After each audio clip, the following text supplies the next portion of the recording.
Hello and welcome to Physics Mafia. Today we have problem number 1.10 from Irodov Hitler series. There, देखते हैं problem क्या कह रहा है. Two bodies were thrown simultaneously from the same point, है ना. Motion in plane का है, 2D प्रोजेक्टाइल का क्वेश्चन है. दो मेथड से करेंगे, मैं पहले ही बता दूं. एक तो सिंपल जो मेथड होता है, जो कन्वेंशनल मेथड जो हो सकता है, और एक हम रिलेटिव मोशन, दोनों से इसको करेंगे. तो बने रहना, दोनों इंटरेस्टिंग मेथड्स हैं ना. सेकंड वाला मेथड और ज़्यादा इंटरेस्टिंग होगा. तो इसमें बोल रखा है कि two bodies were thrown simultaneously from the same point. एक ही पॉइंट से दो बॉडीज को फेंका जाता है. वन स्ट्रेट, एक को सीधा ऊपर फेंक दिया जाता है, and the other at an angle theta 60 degree to the horizontal. एक को तो पॉइंट ए से सीधा ऊपर फेंक दिया जाता है, दूसरे को 45 डिग्री, सॉरी 45 नहीं, 60 डिग्री पर थीटा एंगल पर इसको फेंका जाता है. ये ऐसे जाएगा, प्रोजेक्टाइल करेगा, सीधा ऊपर जा करके नीचे आएगा. सीधी सी बात है. अब क्योंकि इनके कोऑर्डिनेट्स वगैरह हमें कैलकुलेट करना पड़ेंगे, तो मैंने इनको वैसे ही अलग अलग बना रखा है कि पहले ए को देखेंगे जो सीधा ऊपर जाके आ रहा है, फिर बी वाले पार्टिकल को देखेंगे जो यहाँ से ऐसे घूम करके ऐसे प्रोजेक्टाइल करके आएगा. दोनों को अलग अलग इनिशियल पॉइंट दोनों का सेम डिनोट कर रखा है, और ओ. ठीक है, स्टार्टिंग पॉइंट सेम है. The initial velocity of each body, दोनों की इनिशियल स्पीड सेम है. इसको वर्टिकल फेंका गया है, उसी स्पीड से इसको 60 डिग्री पर फेंका गया है. और बोला कि टी इक्वल टू 1.70 सेकेंड पर फेंकने के इतने सेकंड बाद इन दोनों के बीच का डिस्टेंस कितना होगा. Find distance between them. Air जो ड्रैग है, एयर फ्रिक्शन, उसको नेग्लेक्ट करना है, यानी कि हमें एयर फ्रिक्शन को लेना नहीं, यूनिफॉर्म ग्रेविटी जी कंसिडर करनी है. ठीक है, तो सबसे पहले ए पर आ जाते हैं कि ए को तुमने वर्टिकल ऊपर वी नॉट स्पीड से फेंका. तो ये जो 1.7 सेकंड है, हम इनके बीच की भाई किसी भी टाइम टी पर इसकी हाइट लिखेंगे, किसी भी टाइम टी पर इसका एक्स और वाई कॉम्पोनेंट कोऑर्डिनेट लिखेंगे, और इन दोनों के बीच का डिस्टेंस निकालेंगे.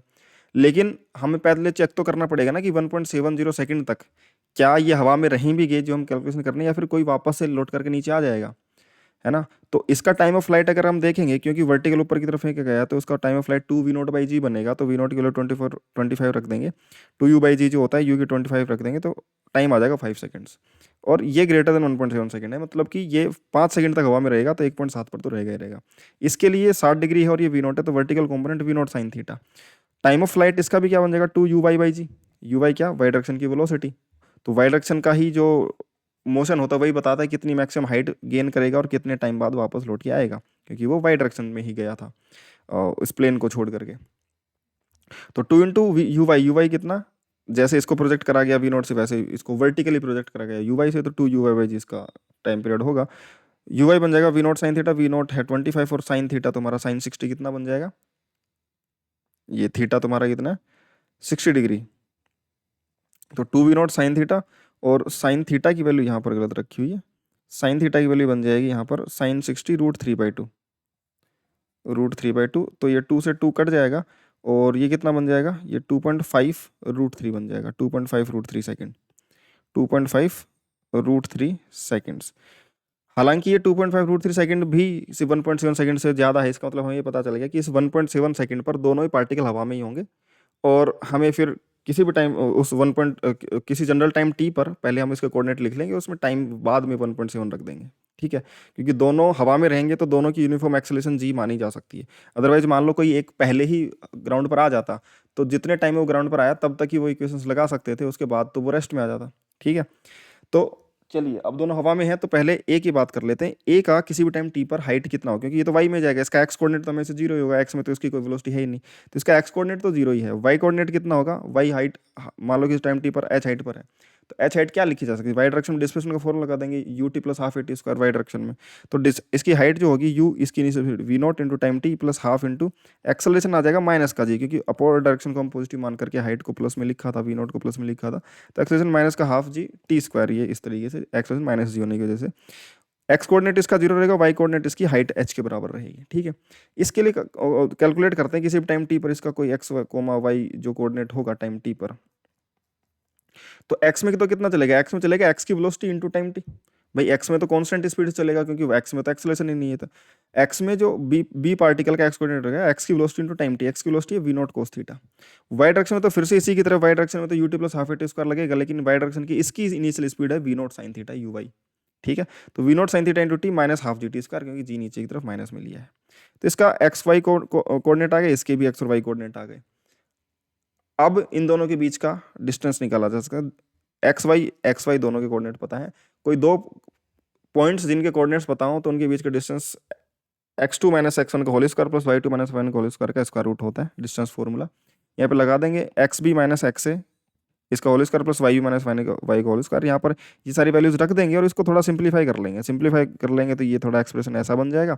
इसको और आगे और सिंप्लीफाई कर लेंगे या फिर यहीं पर वैल्यूज रख दो, क्योंकि हमें वी नॉट थीटा और टी तीनों पता है इस इक्वेशन में। या तो यहीं पर सीधी वैल्यूज रख करके ही कैलकुलेट कर लो, या फिर अगर तुम्हें एक्सप्रेशन निकालना है तो इस पूरे एक्सप्रेशन को सोल्व कर लो। ये एक्सप्रेशन बन जाएगा d equal to v naught into t into 2 1 minus sine theta. ये फाइनल एक्सप्रेशन बन जाएगा, स्मॉलेस्ट एक्सप्रेशन। अगर तुम्हें अननोन्स में वैल्यू निकालनी हो तो ये एक्सप्रेशन बन जाएगा फाइनल, छोटा सा एक्सप्रेशन। इसमें हम वी नॉट इंटू टी और थीटा की वैल्यू फिर से रख देंगे तो डी तो निकल के आ जाएगा कितना, 22 मीटर।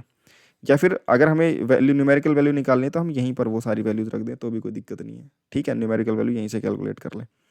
22 मीटर इसका आंसर बनेगा, यानी कि डिस्टेंस इन दोनों के बीच में इस समय पर 1.7 सेकंड पर 22 मीटर होगी। बट मैंने इनिशियली तुम्हें बताया था कि मैं दूसरे मेथड से और बताऊंगा जो कि वेक्टर मेथड होगा। तो नेक्स्ट मेथड पे ही चलते हैं, रिलेटिव मोशन, सॉरी वेक्टर नहीं, रिलेटिव मोशन वाला जो मेथड है उसमें देखो, क्योंकि ए पार्टिकल को वी नॉट स्पीड से ऊपर फेंका गया, बी पार्टिकल को वी नॉट से एंगल थीटा फेंका गया, तो उसके एक्स और वाई कॉम्पोनेंट कर लिए। एक्स में तो वी नॉट कोस थीटा चलेगा, वाई में वी नॉट साइन थीटा चलेगा।